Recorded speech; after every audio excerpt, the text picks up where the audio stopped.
Hello guys, मैं ही नितुरा सक्सेना। मेरा YouTube channel Saxena online classes में सभी को स्वागत है। आज हम नए टॉपिक का शुरुआत करेंगे जिसका नाम है रेशियो एंड प्रोपोर्शन। सबसे पहले हम रेशियो एंड प्रोपोर्शन का थ्योरी को देखेंगे और उसके बाद क्वेश्चंस का सॉल्यूशन करेंगे।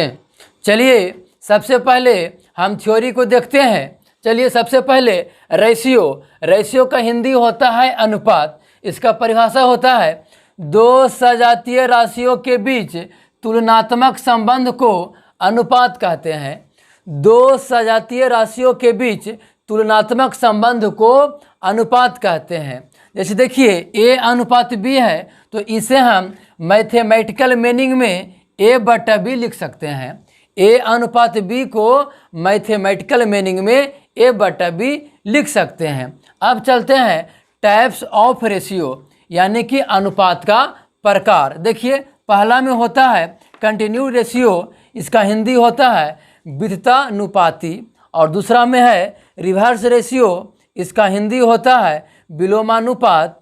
और तीसरा में है कंपाउंड रेशियो, इसका हिंदी होता है मिश्र अनुपात। और चौथा में सब डुप्लीकेट रेशियो, इसका हिंदी होता है आधा अनुपात। और पांचवा में क्लास रेशियो, इसका हिंदी होता है वर्गानुपात। और छठा में ट्रिप्लिकेट रेशियो तिहरा अनुपात। और सातवां में होता है सब ट्रिप्लिकेट रेशियो तिहाई अनुपात। यानी कि रेशियो को हम 7 प्रकार से पढ़ेंगे। और चलिए सभी को बारी बारी से विश्लेषण करते हैं।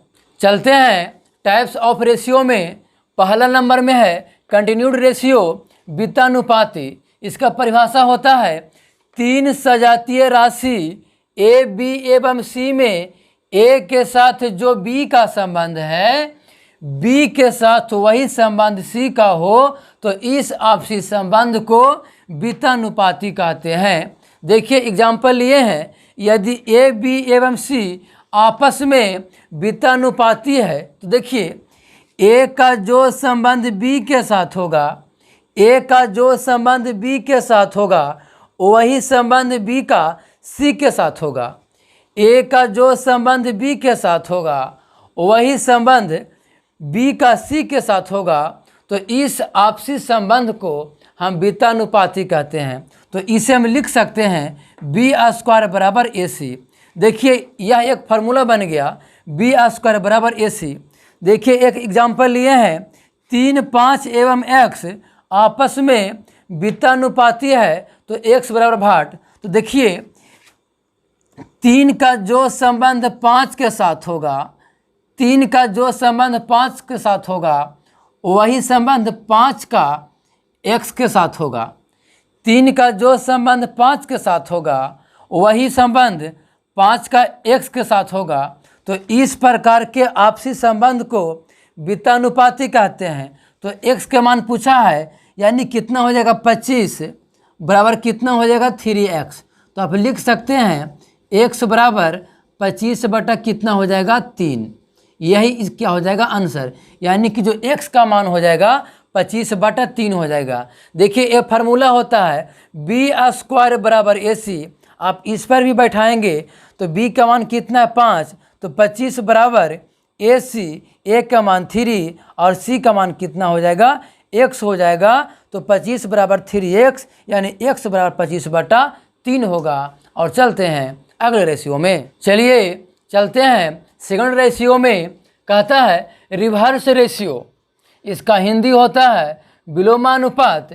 देखिए इसका एग्जाम्पल लिए 16 अनुपात 25 अनुपात 80 का विलोमा अनुपात क्या होगा, यानी कि रिवर्स रेशियो क्या होगा। तो जब भी अगर इस तरह का प्रश्न रहे, जब भी अगर इस तरह का प्रश्न हो यानी कि विलोमा अनुपात निकालना हो तो देखिए सबसे पहले एक बात बताइए, मैं पूछूं कि x का रिवर्स क्या होगा यानी कि उल्टा क्या होगा, तो 1 बटा x होगा।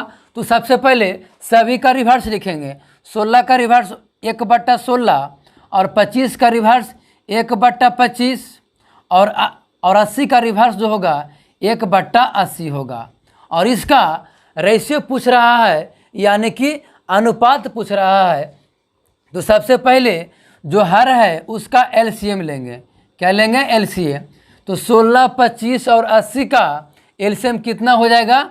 400 होगा। अब ध्यान दीजिए, हमें रेशियो लिखना है यानी कि अनुपात लिखना है, तो बारी बारी से एलसीएम में भाग देंगे। 16 से 400 में भागा दीजिएगा तो 25 आएगा, और 25 से भागा दीजिएगा तो 16 आएगा, और 80 से भागा दीजिएगा तो 5 आएगा। यानी आप कह सकते हैं कि 16:25:80 का जो रिवर्स रेशियो होगा 25:16:5 होगा। और चलते हैं अगले रेशियो में। अगला रेशियो है कंपाउंड रेशियो। इसका हिंदी होता है मिश्र अनुपात।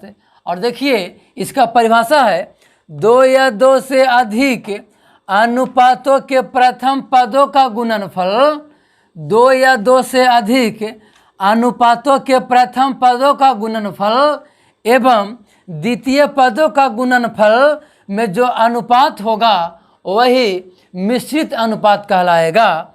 देखिए कहता है कि 2 या 2 से अधिक अनुपातों के प्रथम पदों का गुणनफल एवं द्वितीय पदों का गुणनफल में जो अनुपात होगा वही मिश्रित अनुपात कहलाएगा।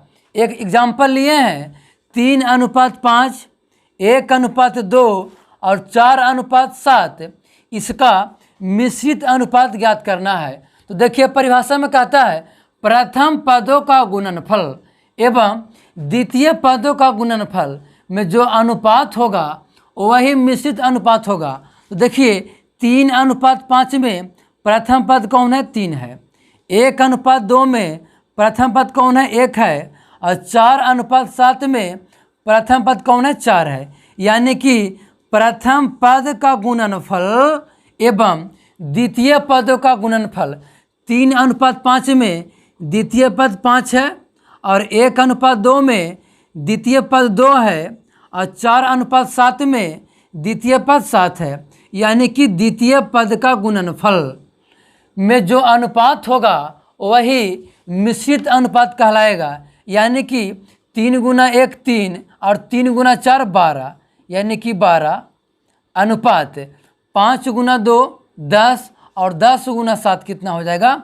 70। इसे आप काटेंगे तो 6 कितना हो जाएगा? 35 होगा। यही जो इसका होगा मिश्र अनुपात होगा। 6:35 होगा। यही इसका क्या हो जाएगा? मिश्र अनुपात होगा। मिश्र अनुपात का मतलब होता है प्रथम पदों का गुणनफल एवं द्वितीय पदों का गुणनफल में जो अनुपात होगा वही मिश्र अनुपात कहलाता है। और चलते हैं अगले रेशियो में। अगला है सब डुप्लीकेट रेशियो, यानी कि आधा अनुपात इसका हिंदी होता है। देखिए इसका परिभाषा है किसी अनुपात के प्रत्येक पद के वर्गमूल में।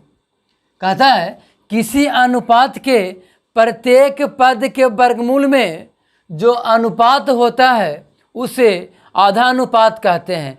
प्रत्येक पद के वर्गमूल में जो अनुपात होता है उसे आधा अनुपात कहते हैं। इसका एग्जाम्पल ये है 9:16 का आधा अनुपात क्या होगा? तो देखिए कहता है परिभाषा में कि प्रत्येक पद के वर्गमूल में जो अनुपात होता है उसे हम आधा अनुपात कहते हैं। यानी कि 9 का वर्गमूल कितना हो जाएगा? 3। प्रत्येक पद का वर्गमूल निकालना है तो 9 का वर्गमूल 3 और 16 का वर्गमूल 4, यानी कि 3:4 जो होगा यही क्या हो जाएगा? आधानुपात होगा। और चलते हैं अगले रेशियो में। अगला है क्लास रेशियो। इसका हिंदी होता है वर्गानुपात। इसका परिभाषा है किसी अनुपात के प्रत्येक पदों के वर्गों से बना अनुपात वर्गानुपात कहलाता है। किसी अनुपात के प्रत्येक पदों के वर्गों से बना अनुपात वर्गानुपात कहलाता है। एक एग्जाम्पल लिए हैं 4:5 का वर्गानुपात क्या होगा? 4:5 का वर्गानुपात क्या होगा? कहता है प्रत्येक पदों के वर्गों से बना अनुपात, यानी कि प्रत्येक पदों का वर्ग करना है। तो 4 का वर्ग कितना हो जाएगा?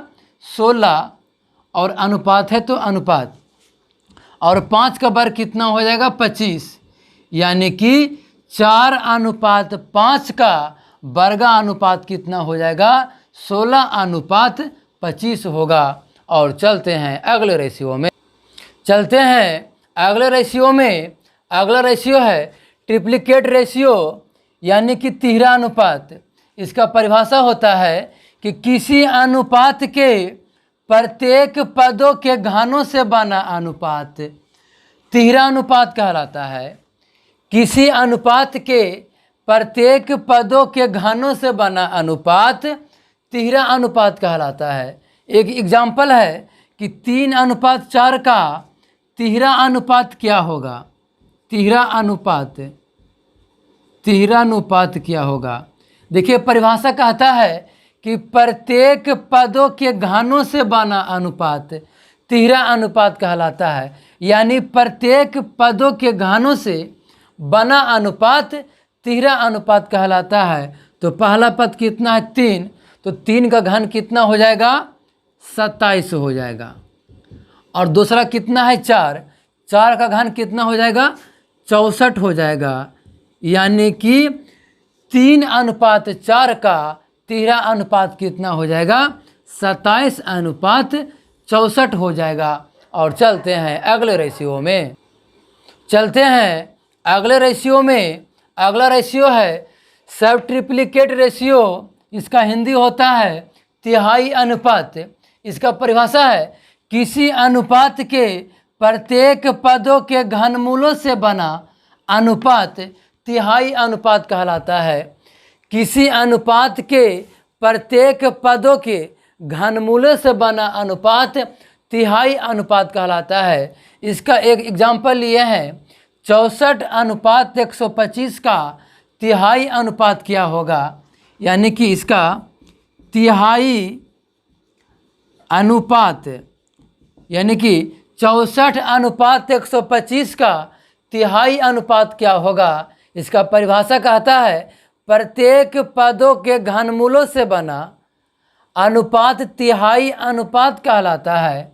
देखिए प्रत्येक पदों के घनमूल यानी 64 का घनमूल क्या हो जाएगा 4, और 125 का घनमूल क्या हो जाएगा 5, यानी कि 64:125 का तिहाई अनुपात होगा 4:5 होगा। और आज के लिए बस इतना ही, और मिलते हैं अगले वीडियो।